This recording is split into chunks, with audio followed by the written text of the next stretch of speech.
The next speaker needs no introduction. Thank you.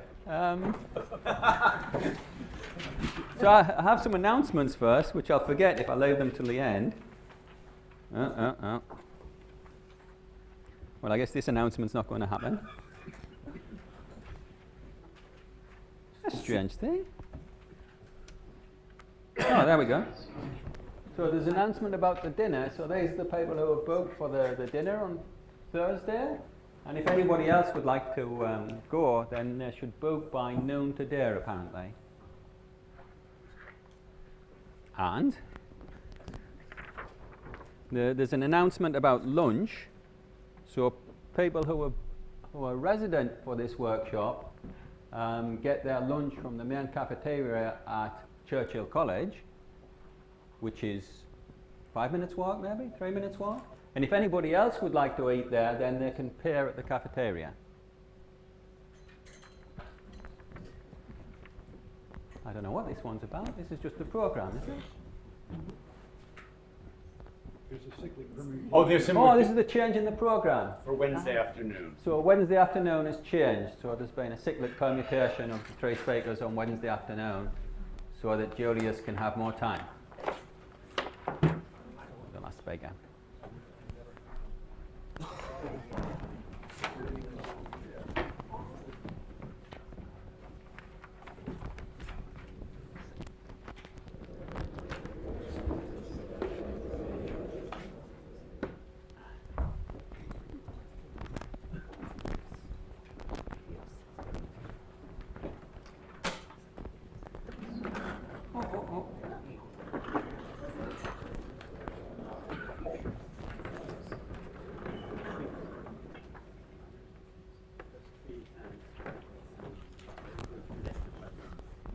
So I'm talking about real zeros of chromatic and floor polynomials. So it kind of follows. I'm going to repeat some of the stuff that Alan said, I guess. So here's what I'll be talking about. So I'm going to start off. So Alan, I guess, started from the general and went to the particular, which is the way he looks at things. And I guess I look at things the other way around. So I'm starting off at chromatic polynomials and floor polynomials. And I'll end up giving another example of how the multivariate proof can simplify a complicated graph theoretic univariate proof. So I'll finish up by looking at the multivariate polynomial and using it to prove a result on chromatic polynomials. So I'll start off with arbitrary graphs and planar graphs. Look at planar triangulations and then graphs of bounded maximum degree, which is all stuff that Alan mentioned, I guess. And then I'd like to switch to floor polynomials of graphs, which are, for planar graphs, floor polynomials are dual to chromatic polynomials. But we'll say that they behave differently. So floor polynomials of general graphs seem to behave like chromatic polynomials of planar graphs. So they're much better behaved than chromatic polynomials of general graphs. So this is a theorem which, well, maybe we'll look at the next theorem as well.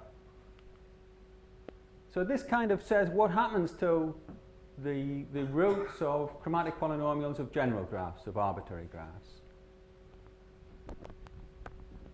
In some sense, it's a complete answer. So here's an artistic impression of what happens to the chromatic polynomial of a general graph. So I should have used Q really for the variable, because Alan used Q, but it looks like I'm stuck with T. So this is the chromatic polynomial of J, so it counts the number of proper T vertex colorings of the graph. So let's suppose J is a graph VE. And let's suppose that J is 2 connected. And let's suppose it has an even number of vertices. Just so I know what the picture looks like. So I think then the chromatic polynomial is going to look, I guess, something like this. This is 0, and this is 1, and this is some funny value, 32 over 27.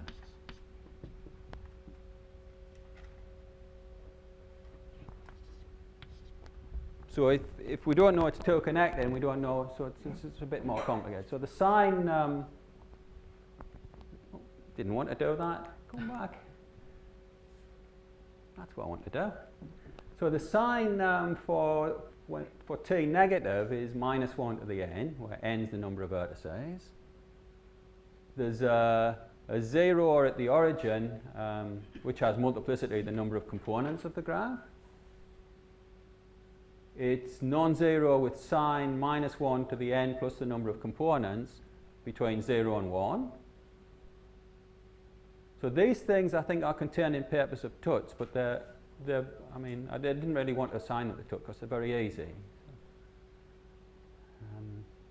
Well, I should really say that chromatic polynomials were introduced by Birkhoff to study for the four-color problem, four-color theorem. And he thought that maybe looking at a polynomial rather than looking at a discrete chromatic number would allow him to use analytic means to prove the four-color theorem. So up till now, this hasn't happened, unfortunately. So Birkhoff and Lewis, in fact, have results about chromatic polynomials of planar graphs, and I guess Tut was one of the first ones to look at chromatic polynomials of arbitrary graphs. So the next point we look at is what happens at t equals 1. So Douglas Woodall showed that the multiplicity of the root at t equals 1 is the number of blocks in the graph. So they're the number of maximal two connected subgraphs. So here I'm assuming my graph is two connected, so there's only one block, so we have a simple root at 1. And then, so I got into this. It was actually Douglas Woodall that got me into the zero distributions of chromatic polynomials. And after talking to him about his results on the zero distribution of chromatic polynomials of plane triangulations, I went away thinking, well, what happens if a graph is not a plane triangulation? Can we say anything past 1? And I managed to prove this strange result that there are no zeros in the interval 1, 32 over 27.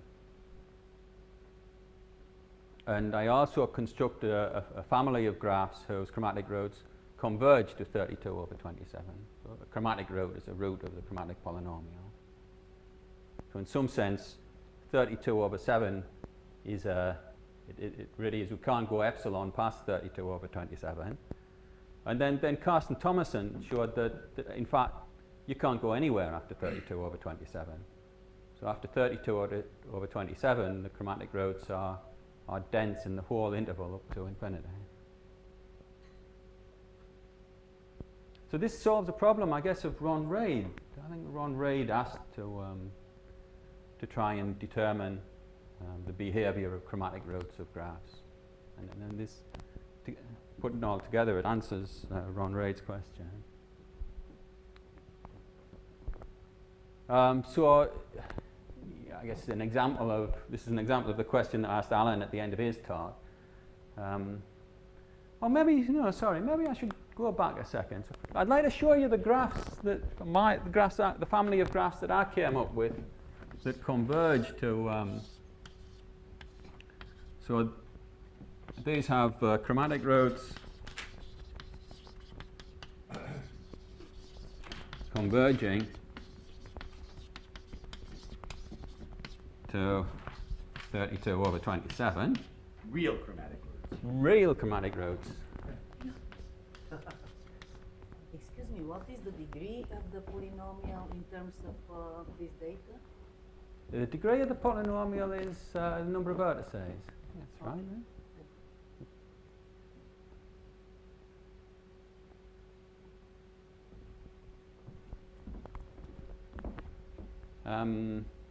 So we have we kind of start with a triangle and a fixed edge E, and then we use something called a diamond substitution.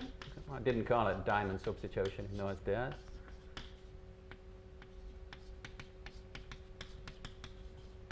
So we've replaced each edge which is not equal to A by a diamond.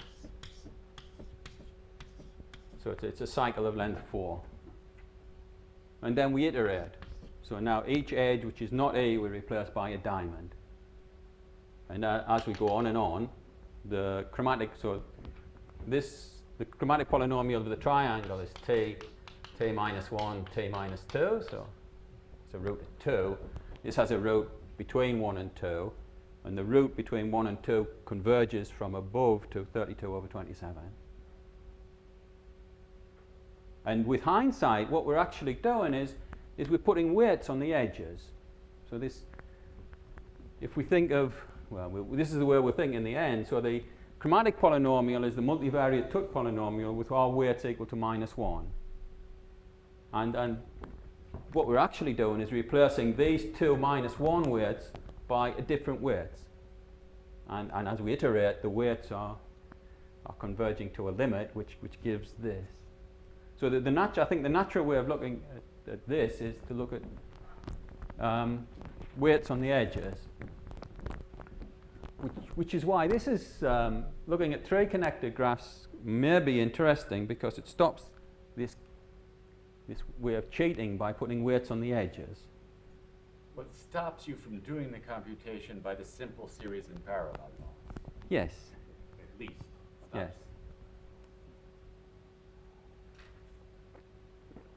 But in some sense, the previous theorem is true for weighted graphs with weights on the edges. This, I don't think, would be true for graphs with weights on the edges. Well, this is really an unweighted conjecture.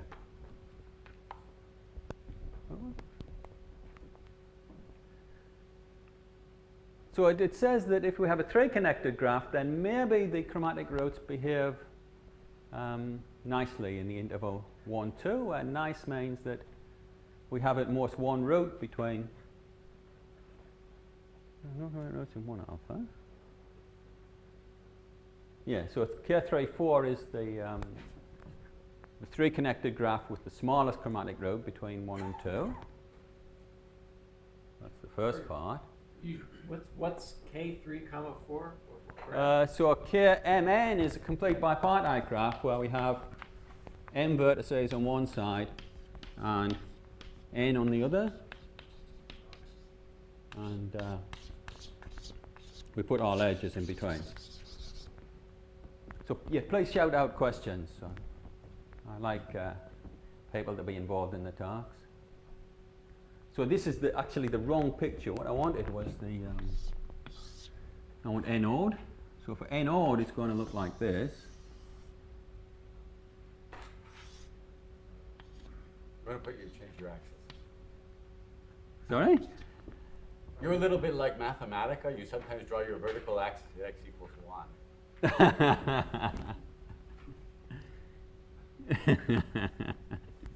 Thanks, Alan.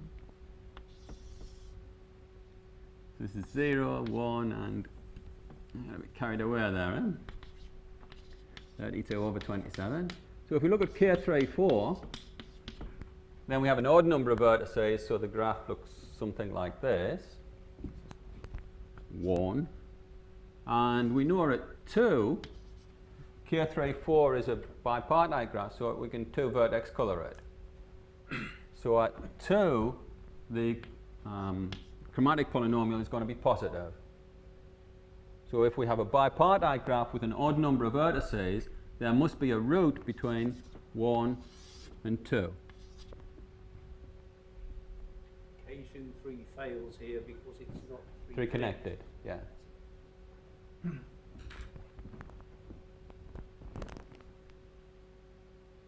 And so K3, 4, I'm guessing, is the one with the smallest root.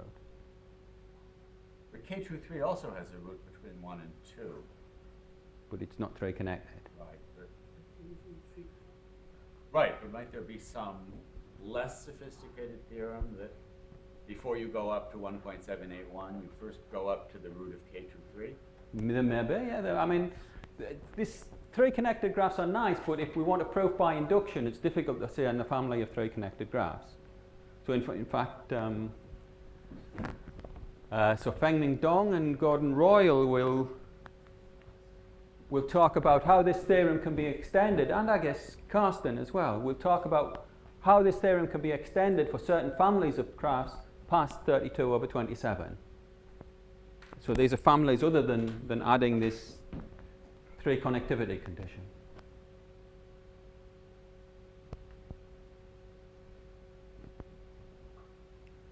And the second part of the conjecture says that there are no accumulation points for 3 connected, no accumulation points of chromatic roots of 3 connected cubic graphs in the interval 1, 2. Why do you have the cubic there? 3 connected. I don't know. Why do I have cubic? So cubic shouldn't be there.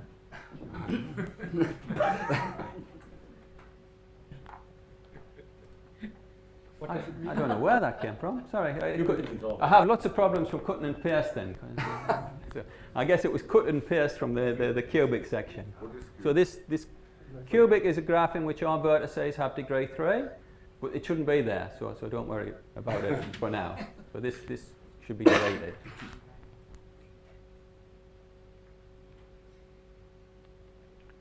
So Alan talked about planar graphs, so what can we say about the real chromatic roots of planar graphs? So as Alan mentioned, for a planar graph,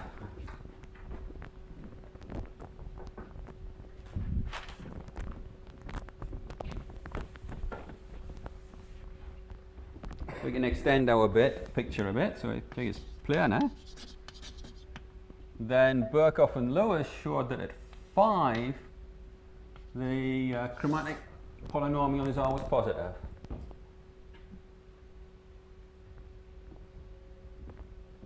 And I think it follows from their proofs, or from Karsten and Douglas's proofs, that in fact all derivatives are non-negative at 5 and above 5. Yeah, maybe. I guess so, yeah, because it's just dilation contraction, really, yeah? What we sometimes call a strong upper zero free interval. And there's a complementary result in that so Karsten, when he showed that chromatic roots of arbitrary graphs are dense in 32/27 infinity, the graphs he constructs up to 3 are planar. So they show that real chromatic roots of planar graphs are dense in the interval 32/27, 3. So there's a gap, There's a gap between 5 and 3, and then there are 2 conjectures about how that gap should be filled. So Birkhoff and Lewis conjecture that the chromatic polynomials are positive in the interval 4 infinity. So the first theorem should extend down to 4, and the value of 4 is the 4-color theorem. And Karsten conjectures that the denseness result should be able to extend up to 4. And Gordon Royal has something to say about that, I guess. But I don't want to steal Gordon's thunder.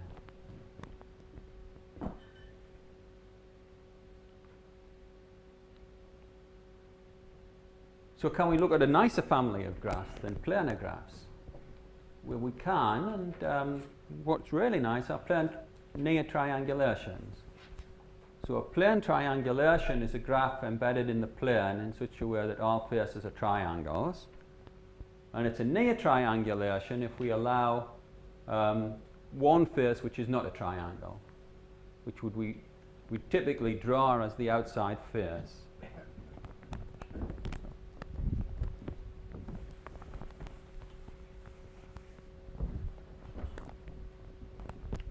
So here's an example of a plane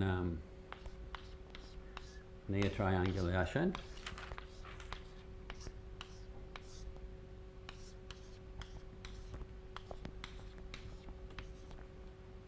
So all faces are triangles except the outer face. And plane triangulations, so Alan mentioned the dilation contraction lemma, which is the chromatic polynomial of J is the chromatic polynomial of J minus A plus the chromatic polynomial of J contract A. minus sign. Minus sign, thank you. I wouldn't have done that 5 years ago. I wouldn't have done that before I met Alan. So plane triangulations are a nice family for using the deletion contraction lemma on, because if we delete an edge, we have another plane near triangulation. And if we contract an edge, well, if we're looking at contraction, we would have a double edge. But for chromatic polynomials, the chromatic polynomial of well, when we do, in Alan's terms, parallel reduction, the chromatic polynomial doesn't change. So for chromatic polynomials, we can delete and contract on near triangulations and stay in this family. You have to work on edges around the outer face. Yeah, you have to work on edges around the outer face. Yeah. And this is not true for the families of triangulations, because if we have a triangulation and we delete an edge, we do not have a triangulation again. So if we have a triangulation,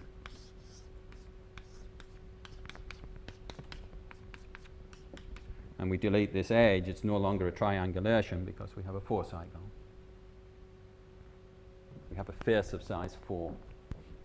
So if we want to prove things inductively using deletion contraction, then near triangulations are the family to work with rather than triangulations. And Woodall did this and extended plane near triangulation. So he managed to extend this picture for plane near triangulation. So now the non-zero interval from 1 to 32 over 27 can be extended all the way to 2. And in fact, that's Berghoff and Loew's. So we have no roots between 1 and 2. I guess we have a 0 at 2 because it's not bipartite. It's got some odd cycles in it. So we can't 2 colour it. Do you know, incidentally, if there could be wiggles before you get to 2? No, I guess this goes to Alan's question about the derivatives. Eh? Yeah. Does Alan know? No. Okay, thank you. So that's a good question, Norman. So it would be nice to say something about the derivatives of near triangulations between 1 and 2. I mean, saying something about derivatives seems to be doable for the upper zero-free interval. For the internal ones, it may be very hard. I guess it's okay for negative values. Eh? That's kind of trivial. Yeah, for the lower one also. Yeah. Yeah. The internal ones. So then Douglas Woodall showed that there is a symbol 0 at 2. So we cross the origin at 2. And here, I don't really want to go into this, but so I'm assuming my 3 connected plane my plane near triangulation is 3 connected. If it's 2 connected, then the multiplicity of the root at 0 does pick up the number of hinges. It picks up the number 2 vertex codes in some sense. And I guess Douglas's main interest was triangulation. So if you want to prove the 4-colour theorem, then you only have to prove it for plane triangulations. And for plane triangulations, Douglas showed that the nowhere zero interval, that there is a nowhere zero interval which goes all the way up to 2.54 something, which is the chromatic root of the octahedron. But for near triangulations, that's not true? No, it's not true. So actually Douglas, as I said, inductive deletion contraction is difficult for triangulation. So what Douglas actually did, he looked at a special family of near triangulations and proved this interval up to 2.546. But for general near triangulation? For general near triangulations, Douglas didn't look at it, or he doesn't have a result, and maybe that's partly because he's really interested in triangulations. But I have a result for floor polynomials which dualizes to chromatic polynomials and does determine the maximum zero-free interval between 2 and, it works out what the maximum, the right value here is for near triangulations. So we'll see that later. So in order to go all the way up to 2.54, we don't look at near triangulations, we have to restrict to triangulations in which all faces have length 3.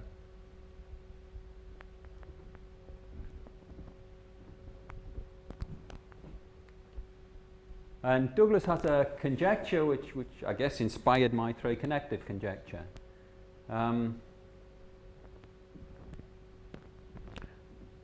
So we can get an infinite family of planar triangulations with a root at 2.54. So if we want to go past 2.54, we need some kind of restriction on the graphs that we consider. So what does the octahedron look like? Draw 2 triangles and join them. Yeah, I know. I want to draw it in a special way, though. Well, that's the way you get the family that has the limit point at Oh, great! 5, 4, 6. Thank you, Norman. So you draw 2 triangles. Draw another one upside down outside that one. No, all round it. Around it. No, upside down. No. Otherwise, it's not going to come out planar. Straight line across the top. Yeah, that's right. Now join each inside vertex to the 2 nearest. Oh, that's pretty. Thank you, Something Norman. like that. Yeah. So this has a root at 2.54, but if we add any plane triangulation inside this face and join it up appropriately in a planar fashion, we will get another plane triangulation. So if the inside one is G1 and the outside thing is the octahedron, you have a symbol for the octahedron? You have a name, a symbol for the octahedron? G2? K222. K222, okay. Then, if the big graph G, we just have the chromatic polynomial of J is the product of J1t times J2t divided by t minus 1, t minus 2. Because, so J1 is this triangle and everything inside, and J2 is this triangle and everything outside. So J2 is the octahedron. And because these 2 graphs intersect in a complete graph, it goes back to what maybe Norman said earlier about this product formula for a graph which is the union of 2 subgraphs whose intersection is complete. So this tells us that because J2 has a root at 2.54, J will have a root at 2.54. So we get an infinite family of graphs with a root at 2.54. So if we want to move past 2.54, we need to put some kind of restriction on the graph. And the obvious restriction is to, again, bump up the connectivity. So we ask that the plane triangulation be 4 connected. This is not 4 connected because when we delete these 3 vertices, it becomes disconnected.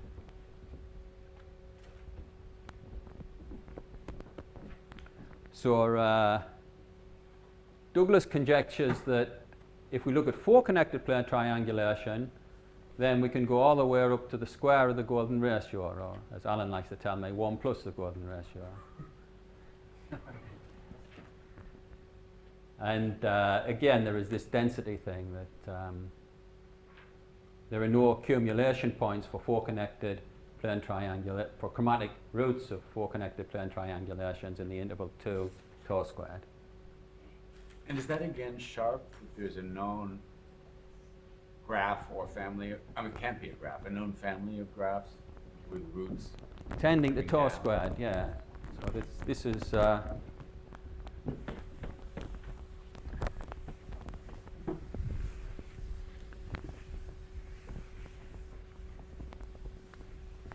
That's what it is. It's a double pyramid, eh? That's what I was wanting to think of the octahedron as. So we have a cycle, and we join.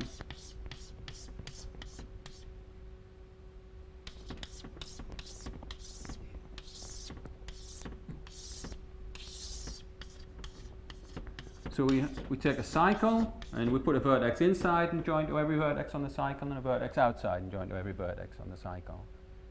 And if the number of spokes has the right parity, so I guess the octahedron will be the one with 4 spokes, is that right? So if n is even, then this has a chromatic root tends to tau squared as n tends to infinity. As long as n's even. Makes sense. So n's the number of vertices or the number of spokes. But is this 4 connected?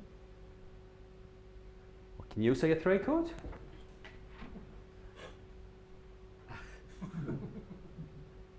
Looks 4 connected to me. But the octahedron is one of these? Yeah, the octahedron is the one with 4 cycle, I think. Is that not the octahedron? Right, but then I thought you were telling me that the octahedron. This graph here is T1.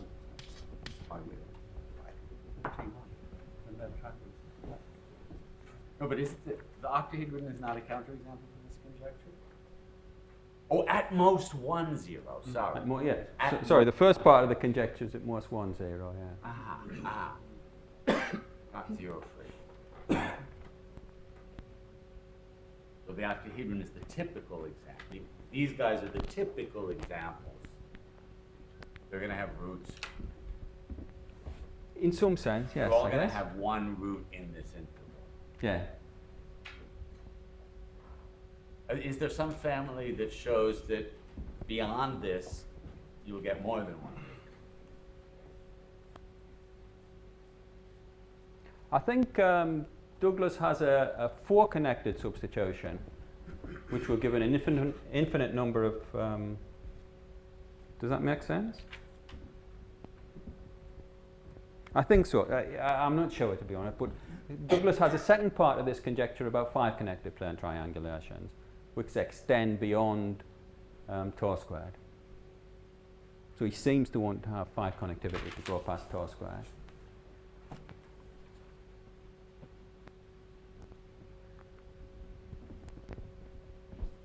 So I wonder what comes next. Bounded degree. So this is Allen's theorem that he mentioned earlier. And if we just restrict to real z, it gives us a theorem about real roots of chromatic polynomials. So it bounds the chromatic roots of graphs of bounded maximum degree. And I guess this is his conjecture about the real roots. If we just restrict to real roots, then we can replace his constant 7.9639. So I should have mentioned Roberto's theorem, but I didn't. So apologies to Roberto. So Roberto has an improvement of this theorem, as Alan said. And then there is this result, which again Alan mentioned, which is a generalization of the Birkhoff-Lewis theorem about a planar graph having no chromatic roots bigger than 5. So if we have a family of graphs which have the property that every simple minor has a vertex of degree at most d. So by a simple minor, so if we have a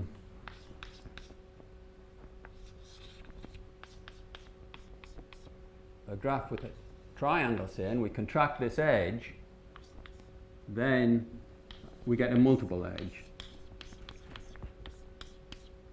This is J contract A.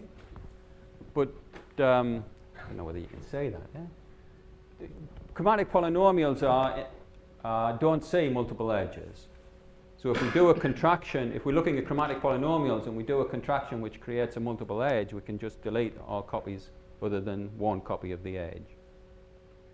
So it makes sense to restrict to simple minors. So a minor is a graph that we can get from G by deleting edges or contracting edges or deleting isolated vertices.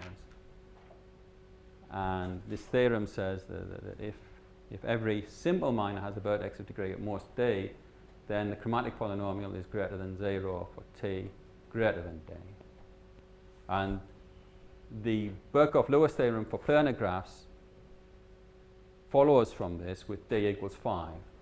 So every simple planar graph has a vertex of degree at most 5. And planar graphs are closed under deletion and contraction of edges. So if G is a planar graph, then it satisfies these hypotheses with d equals 5. And Alan said in his talk that the proof of this is in some sense analytical, but it seems purely combinatorial to me. Well, It's yeah, just but deletion, it's deletion contraction. contraction. By analytical, I mean I interpret the variables as real numbers. I mean, it works on the chromatic polynomial and imagines evaluating the chromatic polynomial at real numbers t. Okay. Analysis in that trivial sense.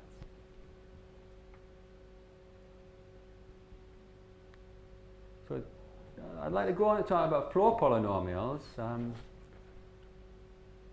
I thought I should give the definition of a nowhere zero floor. So it's an assignment of integers 1. So a nowhere zero zt floor is an assignment of integers 1, 2, 3 up to t minus 1 to the arcs of a directed. So we we start with a graph G and give it a reference orientation, and then we assign floor values 1, 2, 3 up to t minus 1 to the arcs of the directed graph, such that conservation of floor holds at every vertex. So the floor in is equal to the floor out, modulo t.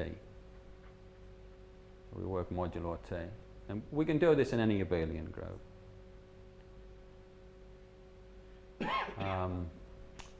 Oh dear. Yeah, again, the cutting and pasting's gone a bit off.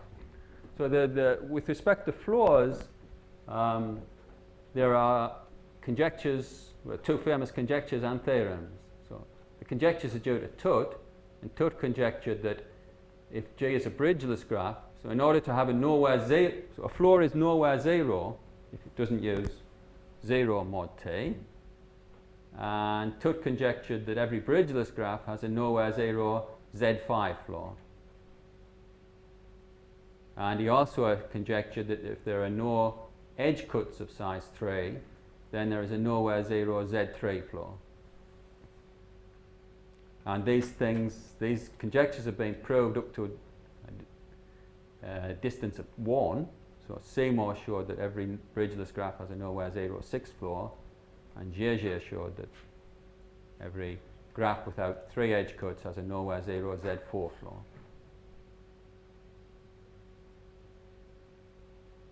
So the conjectures are similar to results about chromatic polynomials of planar graphs. So this is somehow similar to the four color theorem, except 4's become 5. And this is similar to a theorem of, I always forget this, it's Groschel, is it, Carsten? Grötsch, sorry. This is Grötsch's theorem for planar graphs, that if a planar graph has no cycles of length 3, then it is 3 vertex, then it's 3 vertex colorable.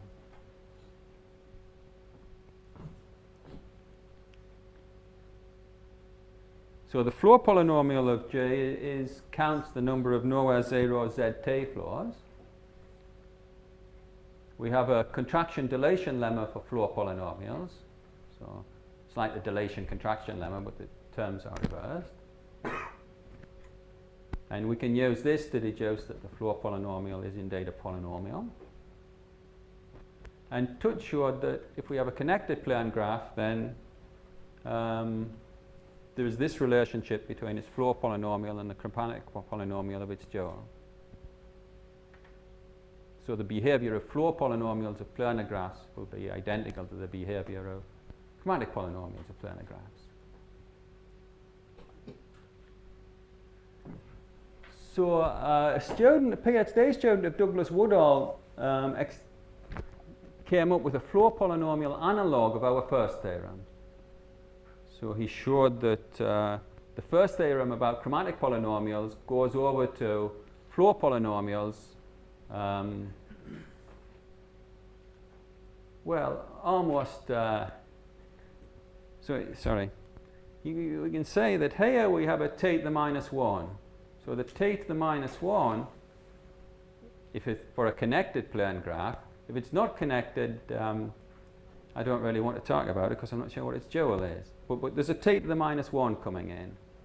And floor polynomials really behave like chromatic polynomials with a t to the minus c, where c is the number of components. So because we've taken out this factor of t to the minus c, the 0 in the chromatic polynomial disappears. The 0 at 0 in the chromatic polynomial disappears. So now we get a nowhere 0 we get a 0 free interval going all the way up to from minus infinity to 1. And the multiplicity at 1 is the number of blocks. And then again we have a nowhere 0 3 interval going from 1 up to 32 over 27. So the fact that we have similar theorems for both chromatic polynomials and floor polynomials should lead us to think, well, is there a common generalization to matroids? And there is. So after Chris Wakeland proved his theorem, I worked on it with Hugh Edwards and Rob Hirons, and we showed that there is a common extension of both theorems to matroids. And it's kind of surprising that this would hold for all matroids, because as Jeff would tell us, graphs are a kind of a little tiny family of matroids. The fact that the whole thing goes everything goes over to all of matroids is kind of surprising to me. So instead of B would be replaced by the number of connected components of the matroid.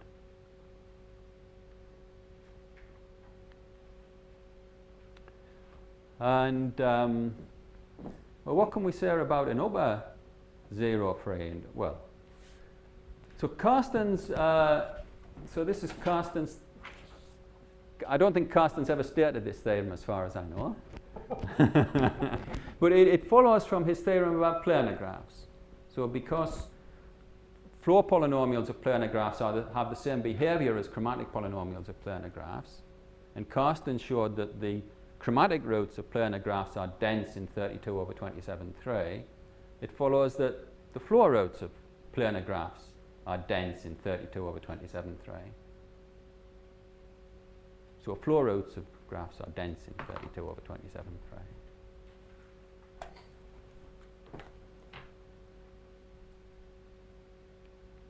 So what happens after 32 over 27(3)? Well, we don't know what happens. So Carsten's conjecture that floor roots of planar graphs are dense in 32 over 27(4) would imply that, sorry, Carsten's conjecture that chromatic roots of planar graphs are dense in 32 over 27(4) would imply that floor roots of planar graphs are dense in 32 over 27(4). So it implies that floor roots of all graphs are dense in 32 over 27(4). And above 4 we have this analogue of the Birkhoff-Lewis conjecture, which seems wild to me. So it seems like a natural conjecture. So Tutt conjectures that floor polynomials have no integer roots bigger than or equal to 5. So maybe a safer conjecture would be that floor roots have no real roots. Sorry, floor polynomials have no real roots greater than 5. But Dominic Welch is not shy of making strong conjectures. So he conjectures that actually there are no real roots bigger than 4, which would say that, in some sense, that the 4-color theorem is almost true for all graphs. So this implies both Tutt's flat 5 flow conjecture and the Birkhoff-Lewis conjecture. Yes. But goes much further than both. So the 4-color theorem in a dual sense is true for all graphs, almost. So what can we say about this? So I've thought about this conjecture. So it would be nice to know that there was just some finite k, so that if t was bigger than k, then floor polynomials were positive. And up till now, there's no finite k known, which implies this conclusion. So the best we can do is a corollary of the. So this is like the result about minors that we saw before due to Woodall and Thomason, but it's the dual version. So in fact, the Thomason-Woodall result holds for matroids, but it just uses deletion contraction, so we can extend it to matroids. And because it holds for matroids, we have the dual version for graphs as a special case. So for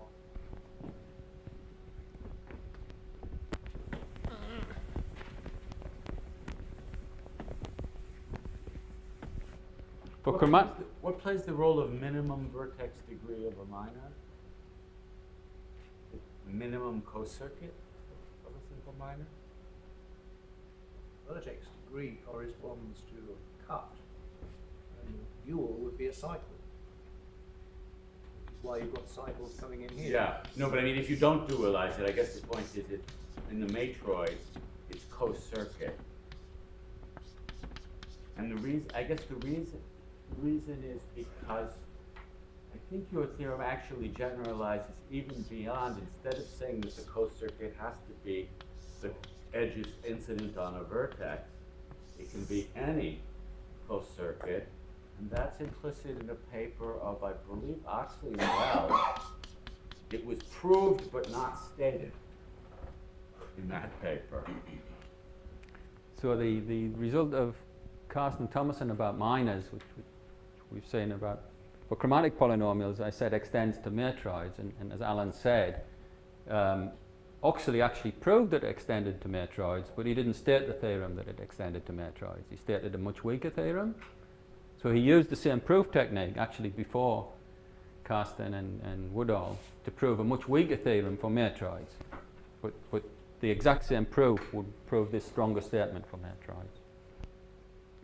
So we look at, for the chromatic polynomial theorem, we looked at simple minors. Here we look at three edge-connected minors, which is kind of the dual, in some sense, the dual of simple graphs. So for floor polynomials, if we have a vertex of degree 2, we can contract an edge incident to that vertex of degree 2, and it won't change the floor polynomial.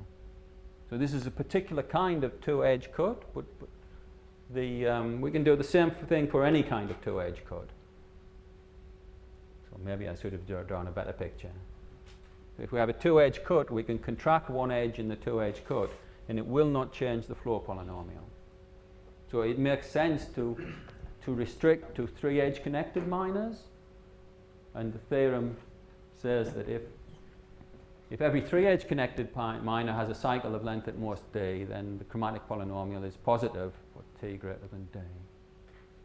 And it's fairly standard and straightforward to show that every graph of minimum degree 3 has a cycle of length at most twice log to the base 2n. So as a corollary of this theorem is this upper interval for floor polynomials. And sometimes I think, well, maybe log n is the best is actually the true answer. So maybe Welch's conjecture is false for all k, and maybe this is actually what's happening. But I don't know.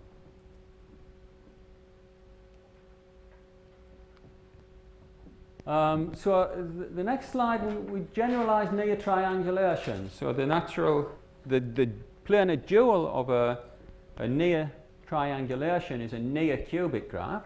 It's a graph in which all but one vertex, which all vertices have degree 3 apart from perhaps one vertex.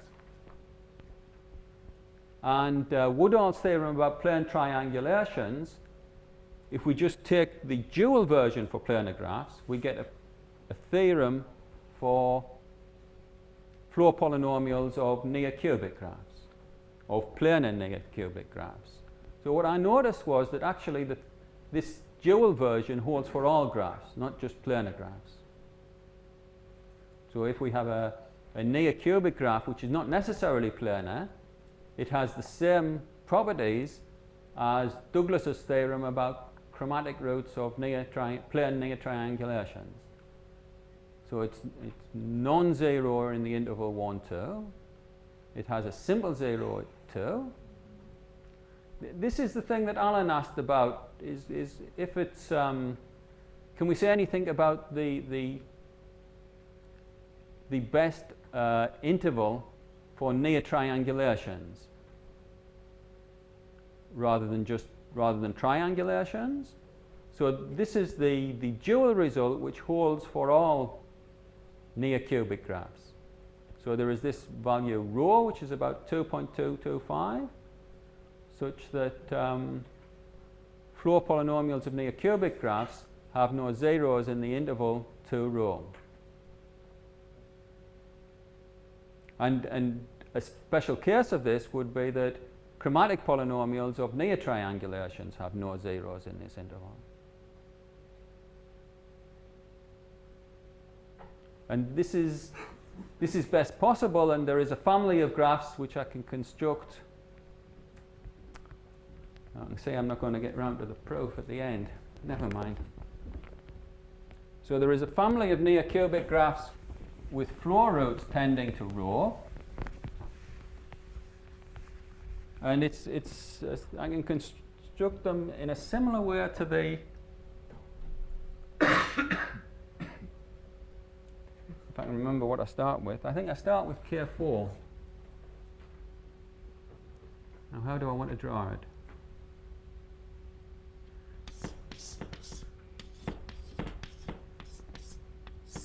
So now we have a special vertex x which is allowed to have degree other than 4, and we choose a special edge E which is going to be rooted. And now for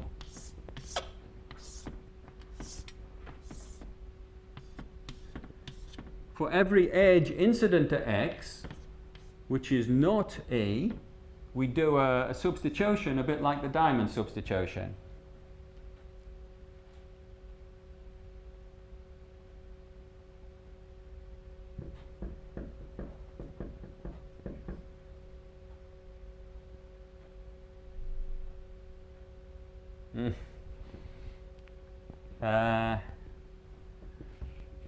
Maybe rather than drawing it here, so the idea is that if we have an edge incident to x, and this is u, then this will go to, so it's a neocubic graph, this vertex has degree 2. So we replace the edge by a 4 cycle,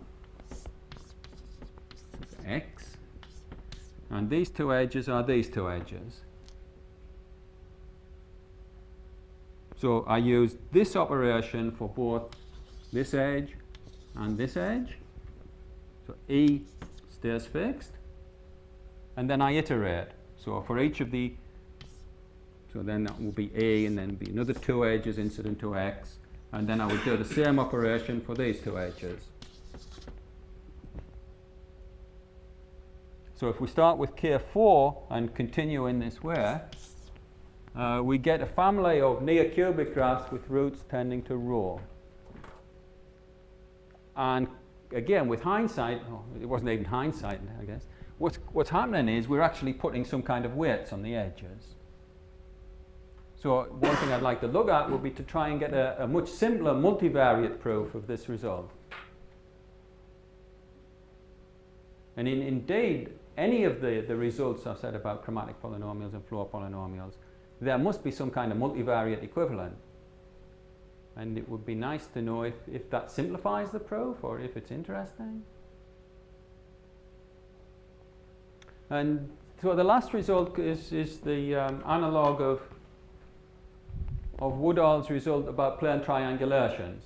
So if we go from neocubic graphs to cubic graphs, then we can increase. This was a rho become a gamma there. Sorry, this rho should be a gamma, and this rho is a rho. We can increase gamma to 2.546 for cubic graphs.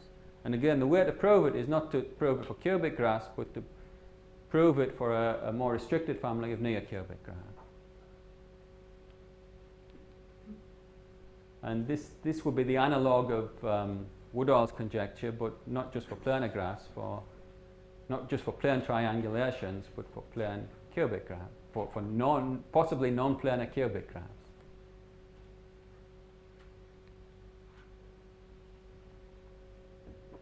Graphs of mounted degree. So this is what Alan talked about with the max-max floor. So what we'd like to do is we'd like to generalize the max-max floor to matroids, really. But we'll talk about getting a floor version instead. And maybe I'll say something about matroids. So if we have a graph and some subset of the edges, then we say this subset of the edges is a Z2 cycle. There are lots of Z's in this slide. If each vertex is incident with an even number of edges in the subset. So we can think of it as a subgraph in which each vertex has even degree. Or the edge set of a subgraph in which each vertex has even degree. So cycles are particular examples of Z2 cycles, but Z2 cycles can have vertices of degree 4 or 6 or 0. Well, and so the set of Z2 cycles is closed under symmetric difference, and that means we can think of the set of Z2 cycles as a vector space over Z2, where we add two vectors using symmetric difference. And this is called the cycle space of the graph. Now for each basis B of the cycle space, we let lambda B be the maximum size of a Z2 cycle in the basis. And then lambda of G is the minimum of lambda B over all bases for the cycle space.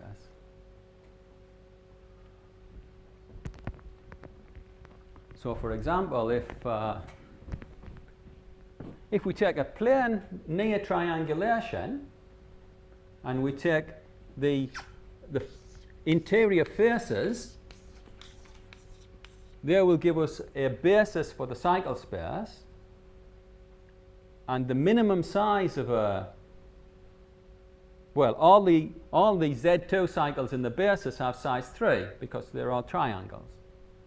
So for a plane near triangulation, lambda J will be 3.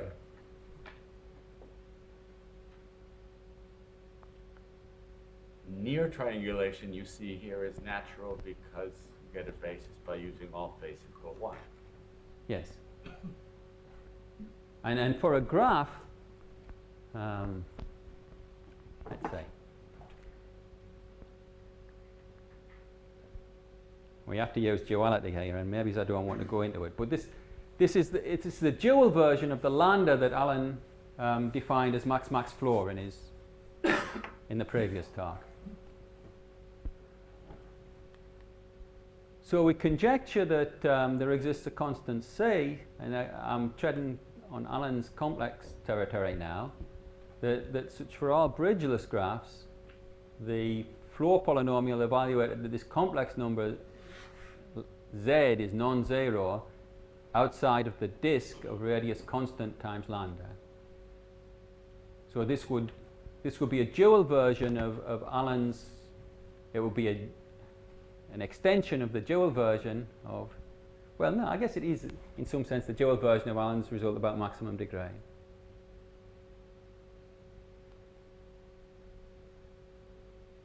Now, maybe it's difficult to get your head round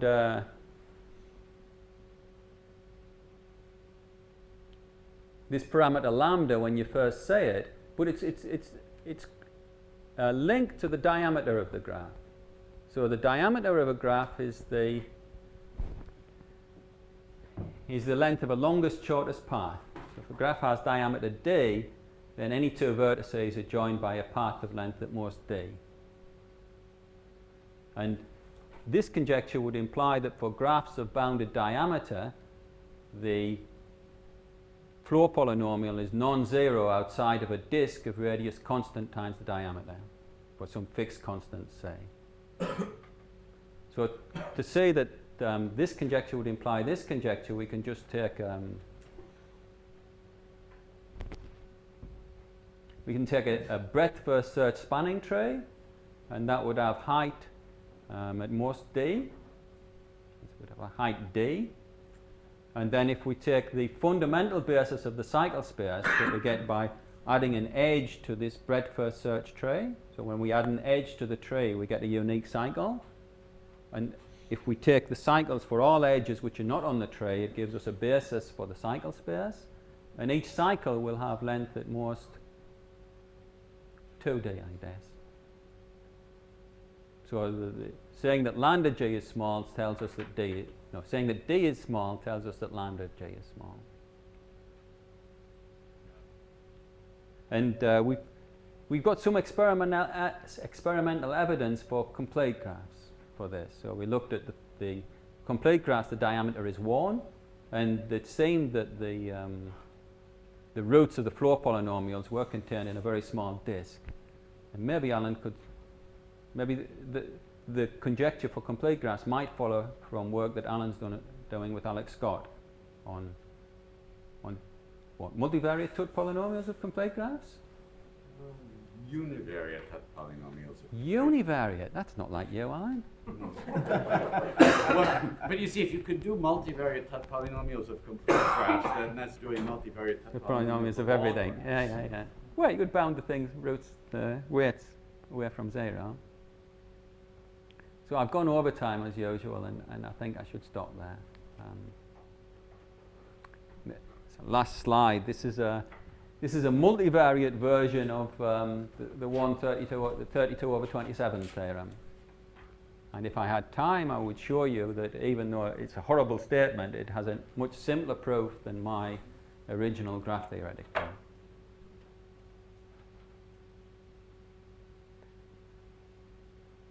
So I have I wrote a survey article several years ago on roots of chromatic and floor polynomials, and I meant to bring a big pile of reprints in, but I forgot. But they're back in my room. So if anybody, I'll bring them in tomorrow, and if anybody would like a reprint, I can give them a reprint. Does it have this? No, we have a pre-print, which is almost finished, which contains that. Which I guess we could give people, eh? It's enough that they can reconstruct the proof from what we've written, maybe?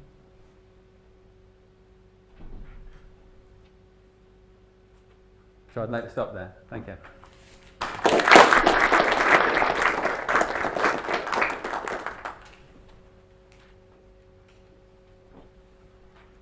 Have you thought about formulating those conjectures you had a moment ago in terms of the girth of the graph instead of the lambda and the diameter?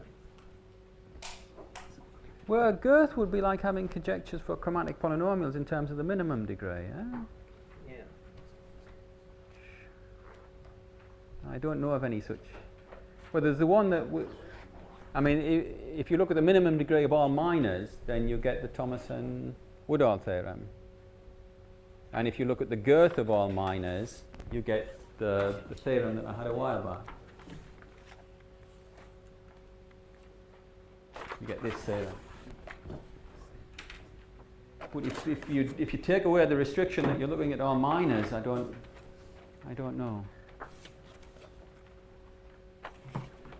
You know, if you look at chromatic polynomials of graphs of minimum degree 2, you can't really say much. I think probably it's not a good question.